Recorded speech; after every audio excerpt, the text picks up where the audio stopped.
Welcome back to my channel, Doctor. Today we are talking about the anatomy of the joint. So joint is a connection between two bones. It has two types. First type is a structural, second is functional. Let's talk first about the functional one. Functional one depends on the degree of movement, either to be a synarthrosis, which means immovable, or amphiarthrosis, slightly movable, diarthrosis, which is freely movable. How to memorize it? Let's think about this as a sin. If you made a sin, you will get angry, then you will drive, you will be in accident, then you become paralysis, you cannot move. Okay, I know it's a long story, but this is how I tried mostly to memorize. Then we talk about the amphiarthrosis. Let's talk about the letter M. M mean like medium. So medium is not high, it's not low, so it's slightly movable. It's not like it's moving freely or it is not moving at all.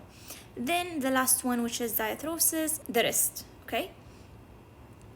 Now, before we move to the next point, we should know that the amphiarthrosis and synarthrosis both could be found in the axial skeleton. Okay, and for the diarthrosis, because it is freely movable, it could be found in the limb. Then we move to the structural one.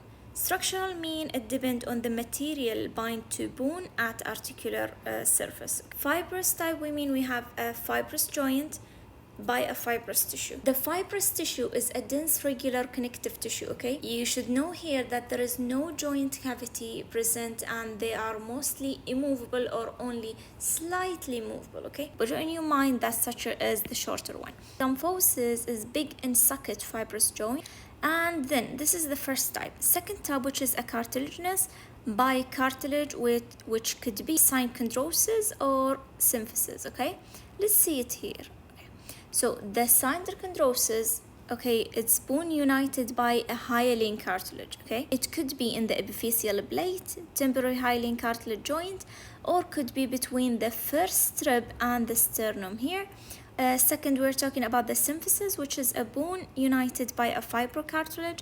It could be found in the body of the vertebra, or we could find it in the pubic symphysis. You should know that the epiphyseal plate is immovable synarthrosis. The symphysis acts as a shock absorber. It resists tension and compression. It is a functionally amphiarthrosis. Here we talk about the third type, which is the synovial joint, which is an articulating surface enclosed within fluid-filled joint capsule. Most of the synovial joints are movable and all of them are diarthrosis containing a synovial fluid-filled joint cavity. Okay, the end opposing bone are covering here by what we call them a hyaline articular cartilage. The joint cavity, it is a potential space that holds a small amount of synovial fluid. Here's the articular capsule, which is composed of two layers. The first outer layer, which is a fibrous layer. Okay, it is irregular dense connective tissue continuous with a periosteum with the bone. Okay, then we have the synovial membrane, which is from the inside, the inner one, which is a loose connective tissue lines the joint capsule internally and all internal surface that are not covered by a cartilage. The synovial fluid is a viscous fluid inside the joint cavity, filtrate of blood and contain a special glycoprotein secreted by fibroblasts in the synovial membrane right here. Okay, which is the inner layer of the articular capsule. This stability is depending on three factors. First, it depends on the shape of the articular surface. The shape of the articular surface determines what movement are possible. When the socket is deep, stability is vastly improved. The ball deep socket of the hip joint provide the best example of joint made extremely stable by the shape of its articular surface. It depends on the numbers plus positioning of the ligament.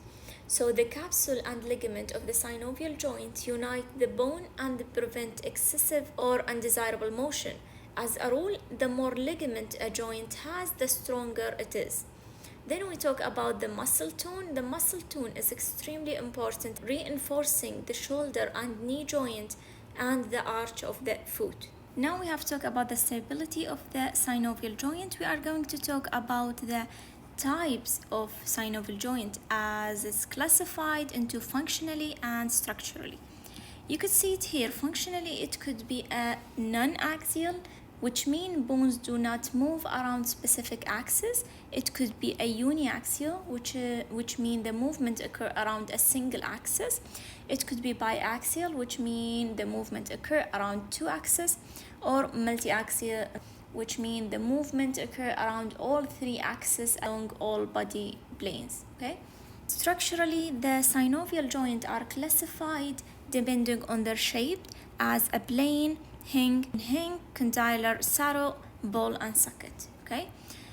To understand it even more, we can see it here that the plane joint, which is all over here, it is a non-axial movement. The example is the intracarpal joint, the hinge joint, as you can see here.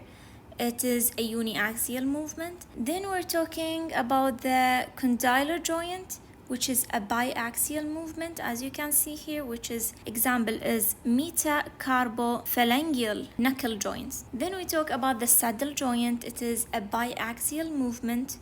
Okay.